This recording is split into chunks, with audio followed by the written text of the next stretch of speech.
I was not brought up handy. My father wasn't handy. My mom was the hands-on person, but it was more like stuff in the landscape and gardening. None of us were ever builders by any.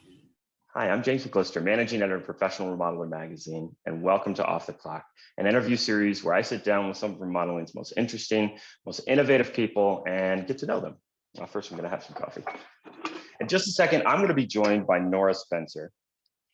Nora left the comfort and security of a corporate position with no experience in remodeling, not even parents who are handy, and she chased a dream of service with nothing more than a master's of social work, which is not to minimize a master of social work. It's an amazing degree and hard to get. But she took that lack of experience in remodeling, her master's of social work, and a desire to service people, and she followed it all the way to the founding of Hope Renovations, a business that is a combination training service for underprivileged women to help them get into the trades, and a remodeling business that leverages a small amount of for-profit business to give discounted and pro bono universal design modifications for people who really need it. Let's hear her story. Oh my God, that's hot. And need sugar, more sugar, please.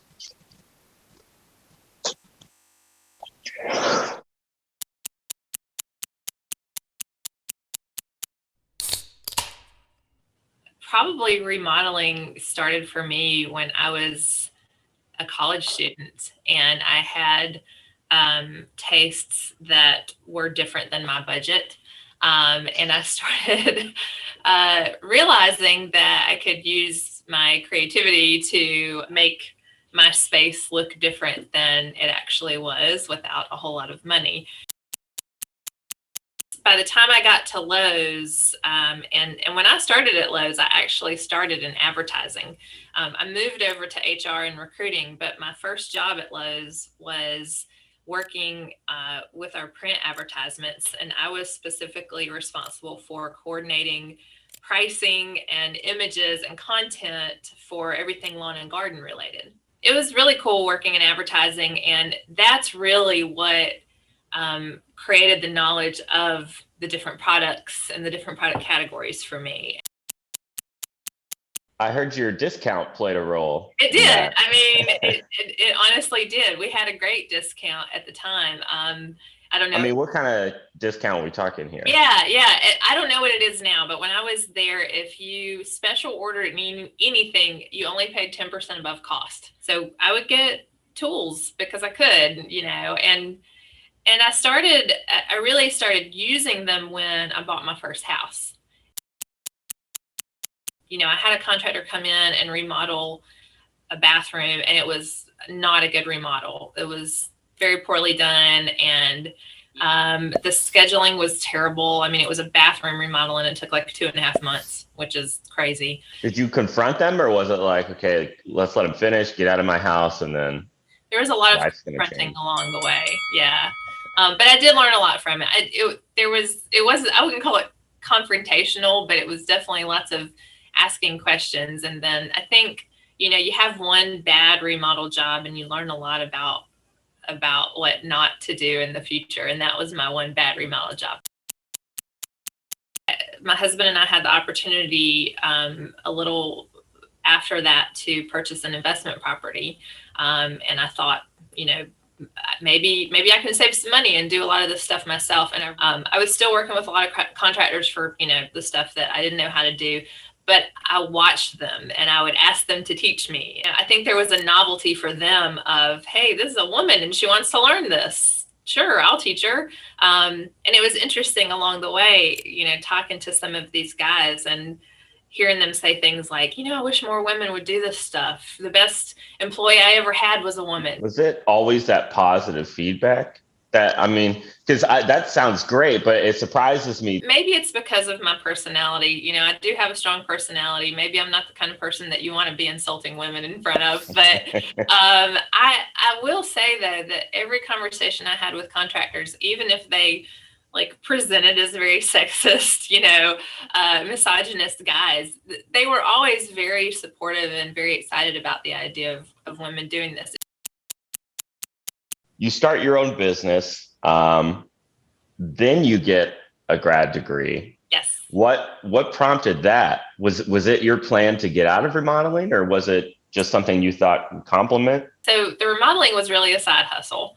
My day job, I was a corporate recruitment professional. So when I was at Lowe's, I worked in campus recruiting, recruiting college students all over the country, which was a ton of fun. And I also ran our internship program. And I left Lowe's and I went to work for IBM. After being in that world for a long time, big corporations, there's a lot of great things about big companies, and both Lowe's and IBM are fantastic companies. But my family, particularly my dad's side of the family, has always been very community oriented, and I didn't have any time to kind of give back to the world. And it bugged me. And it bugged me that all of my time and all of my energy and all of my intelligence was being spent for a company's bottom line and not for my community. And I didn't know how to change it without just like going all in and doing something completely different. So I decided, what could be more completely different than a master's in social work? And I specifically chose social work because I knew that I wanted to be an instrument of social change, but I had been in this like white privileged bubble for so long that I didn't know what that looked like outside of that. And I needed to get back to an understanding of what the needs were in the community. And that's why I got that particular graduate degree. So was your vision, post graduation, was it to go into some sort of social work field, or did you have this great vision of, hey, I'm going to use a company as a vessel for social change? Right. I honestly didn't exactly know what I wanted to do with social work. When I was in the program, I had the opportunity to do an internship as starting up a social entrepreneurship lab within the School of Social Work, which was a completely new concept to the School of Social Work at UNC. And it really exposed me to social entrepreneurship and innovation and the idea of bringing for-profit and nonprofit together to take the best of both worlds in order to create social change. And when I didn't find an organization that was doing what I wanted to do, which was train women for the trades, I made one. Part of your story was you had volunteered in shelters, and you started to realize more and more, a lot of these women are just as capable as anyone else doing these jobs. From that realization to actually setting up a sort of training program, what was that like? It was always an interest of mine to get more women into the trades, but honestly, until I went into social work education, I didn't really think about it in terms of a means of lifting people out of poverty. I didn't think about it as, work as living wages, as a way to support oneself and your family better, until I did the internship at the homeless shelter. And it was while I was doing that internship in my first year of grad school that I was meeting women who, like you said, were totally capable of this work. They were interested. They would say things like, yeah, I could do that. I'm good at hands-on stuff. I always thought I would be good at that kind of thing. But there was such a disconnect and such a gap in I'm interested in it to how would I actually go onto a job site and tell somebody, hey, I want to do this job. And that's when I started to realize there's something there. There's something there that's creating that gap. And I started to do some research on what is essentially an opportunity gap for women. It's just like the STEM fields.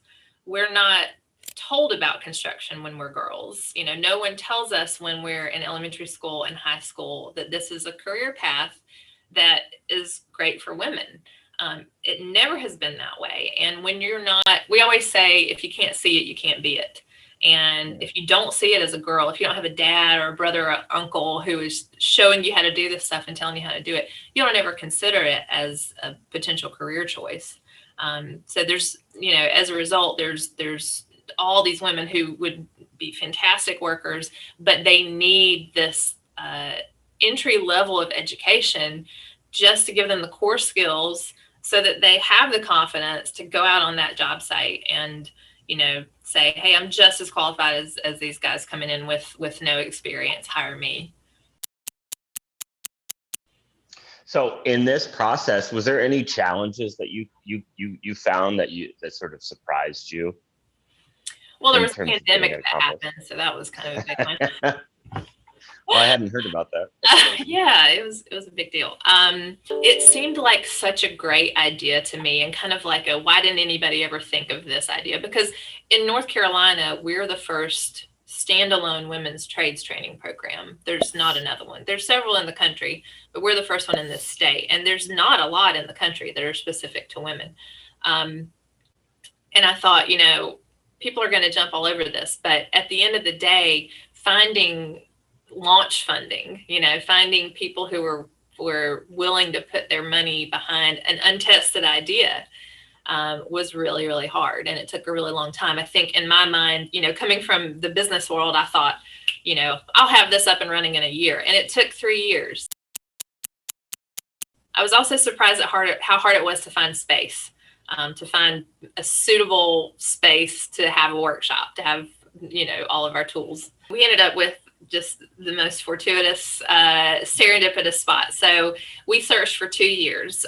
In Orange County, North Carolina, where we are, we've got UNC Chapel Hill here. We've got Duke nearby. It's very much a county of retail and restaurant, and there is not a lot of warehouse. There's not a lot of industrial space at all. Our big hang up was we needed to find workshop space that was accessible for people who maybe didn't have transportation, needed to use the bus line to get there. That was really what the challenge was.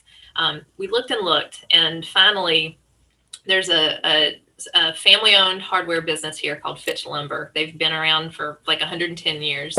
And David, the president, I had gotten to know him through an organization we were both members of, and he found out about what we were doing, and he was like, we've got an old door shop in one of our warehouses that hasn't been used for about 10 years. And he was like, I love what y'all are doing. We got to get you going. So we worked together and we got the old door shop upfitted, and now it's our Hope shop, and it's perfect. When you first saw the shop, was it you walk in and you're like, okay, this is perfect? Or was it like, there's some work to be done here? It was funny because David was out of town, but he sent his brother Miles, who is now our treasurer on our board of directors. And he was like, Miles is going to give you a tour. And as soon as we got there, like, Miles was very apologetic because it was a wreck. I mean, it had been used as storage and there was junk everywhere and it was dusty. And he was like, I don't know if this is going to work for you or not. But I walked in and I was like, this is perfect. I saw that you guys have founding partners, vision partners, community partners. You have these sort of, I don't want to call them tiers, but they're certainly categories of partnerships. Can you sort of walk down what it means to be each kind of those partners? Yeah, I mean, at the very top level, our founding partners are truly that. They're the partners that gave us the financial support, and in the case of Lowe's and Fitch Lumber, a lot of it has been products and materials and tools that they've given us, but they just gave us the resources to be able to get going. All of the other levels are based on financial support, whether it's money that these companies have donated to Hope Renovations, or sometimes it's an in-kind donation, if it's products or that sort of thing. But we call it a partnership because a big piece of it obviously is employment. So the whole purpose of our training program is to get these women into the industry.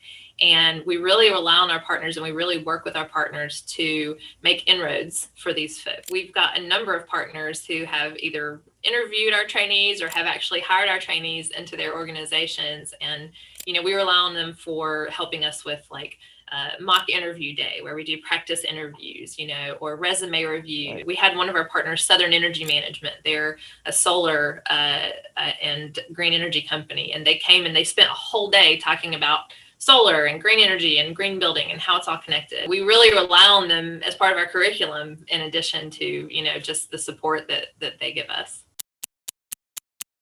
Can you say how many women that you guys have trained at this point? We just launched July of last year. I tell everyone that because, the way I talk, I think people think that we've been in business for a long time, and we haven't. We were Obviously the build up to it was really, like you had to do a lot of work. We did. And the goal was to launch in February or March of 2020, but we all know what happened in February, March of 2020. So we pushed everything off and we launched in July. We've graduated 13 women from the program so far, and we have 6 women in our current cohort.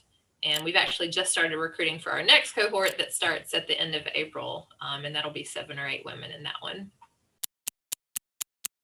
Once they graduate, do you put them on staff for Hope Renovations when you guys do actual residential products? Or is there job placement? Or is it, hey, we've given you these skills, good luck.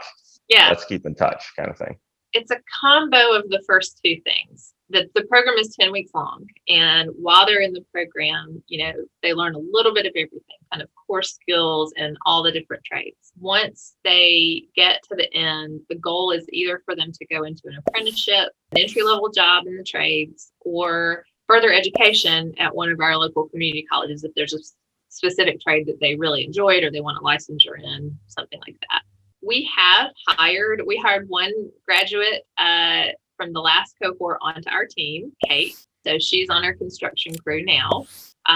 We've hired 3 women out of the cohort as interns. The rest of the women, we support them while they're in the program, but then also when they get out of the program into jobs in the industry. We work with our partners and other employers who aren't partners of Hope Renovations to try to find the best fit for the women. As people are hearing this, they probably hear that you have a renovation side of the business and you have a training side of the business. What's the split on that? You're asking me which one of my children is more important. Yeah. They're both important. So it's about 50-50. 3 of our staff are dedicated to the construction program. 2 of our staff are dedicated to the training program. And then we've got 3 staff that are kind of back and forth. The programs purposefully are totally separate from one another, but they meet in the middle where our trainees, while they're in the training program, they have the opportunity to go out with our construction crew on the job site and get some hands-on practice and some hands-on. Next week, they're going out with our crew to do some demo work somewhere. And so it's about a 50-50 split. The unique thing about our construction program, and the thing that was really important to me when I was putting Hope Renovations together, coming again from a business background, not from a nonprofit background, is that our construction program is revenue generating. So we focus 60 to 70% of our work on low-income seniors who, would have trouble paying for the urgent repairs or remodels that they need in their homes. And we primarily work with older adults and adults with disabilities. The rest of our work, we do anything for anybody. So, we'll put down a hardwood floor. We'll, do a kitchen renovation. We take the revenue we generate from that work and we put that back into the work that we're doing so that we can help more low-income seniors. For the training aspect of your program, and I know your renovation side, you guys focus obviously a lot on aging in place. Do you focus on only aging in place and training, or is it more all-encompassing? And also sort of a tack onto that question, have you guys ever considered partnering with an association like Nora or NHB who actually has like the sort of credentials that you can, or certifications rather, that you can get so that your program also ends up including certifications at the end of it once they're complete? So our curriculum is through the Home Builders Institute. So that's the education arm of the NAHB. And so we licensed the HBI PACT curriculum, which is pre-apprenticeship certificate training. And we deliver, for this program, we delivered the Building Construction Technologies module. So, the reason we chose BCT and not like specifically carpentry or electrical is because with BCT, you get a little bit of everything. It goes through carpentry, electrical, plumbing. There's even like a little bit of HVAC and appliance repair. There's painting and finishing. It's a good overview of all the different areas of the trade. At the end of the 10 weeks, our trainees get a core certificate and a BCT certificate from HBI. which is a Department of Labor recognized certification. Yeah. They also get OSHA 10 while they're in our program. So they do OSHA 10, and then they also get first aid, CPR certification, and fire safety certification. So we pack as much certification into 10 weeks as we possibly can. I assume that your social work helps a lot in terms of the training aspect, because you probably know how to view a human and try to prioritize what's really important in their lives and work that into your training schedule. In terms of running a business, how has that experience in social work helped you? That's a great question. And I can describe it from the perspective of someone who spent my entire career in business and then went into social work. A lot of people kind of do it the other way. They'll start in social work and then they'll go into the business world. Coming from the HR world, it's very process oriented. There's a lot of laws, even though I was more on the recruiting side, which is kind of like, the crazy older sister or crazy younger sister of HR, I guess. But there's still, it's very policy driven. Having a social work lens in a business environment gives me a different perspective on the why instead of just the how. So there was a time in my life when if someone didn't show up for something, my HR brain was, okay, well, that's strike one and you have 3 strikes. Being a social worker, it's more, okay, what's going on here? Why were you absent? What do we need to talk about? What are some of the underlying reasons behind this? How do we make it so you don't get to strike 2 and to strike 3? What can I do? What can my team do to make sure that, you come out of this on top? And I think that's really what kind of makes our program unique. And it makes it not just a skills training program. We spend a lot of time talking about soft skills, professional skills, conflict resolution and self-care. We talk about these things because for women going into a male-dominated industry, we're going to have barriers that men don't have. Women bear the burden of childcare. They bear the burden of just caregiving in general. So a lot of times there's, underlying health or mental health issues that have to be dealt with. So we really want to address this stuff while they're in our program from a social work lens, like you were saying, from a whole person perspective, so that when they come out of our program, not only can they be the best employee they can be for an employer, but they can bring their whole selves to the opportunity and really grow in that career path to the best of their ability. Sarah, who's our training program manager, she's a social worker. Kat, who's our construction supervisor, is a social worker.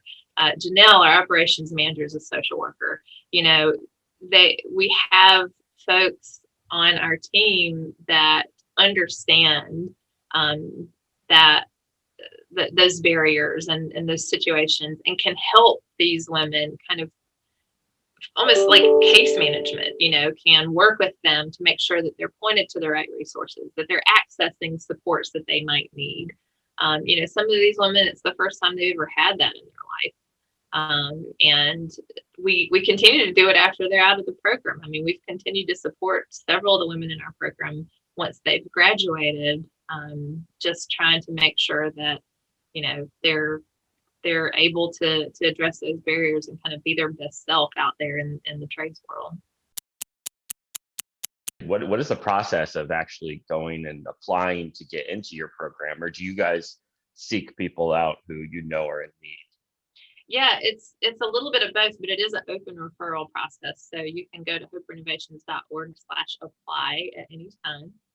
You can either submit an application, or if you're just kind of thinking about it, not sure if it's right for you, there's an interest form where when we open recruitment up for the next time around, we send out an email to everybody who's filled out an interest form to let them know we're recruiting. Right now, we're accepting applications from women in kind of the 7-county triangle area of North Carolina, all around us. We're hoping to expand outside of this area in the next year. My dream is ultimately for us to be, all over the country, because obviously there's a need for this and a desire for this all over the country. And ours is really a program that is replicable and scalable. Like you could pick it up and put it up pretty much anywhere else in the country. So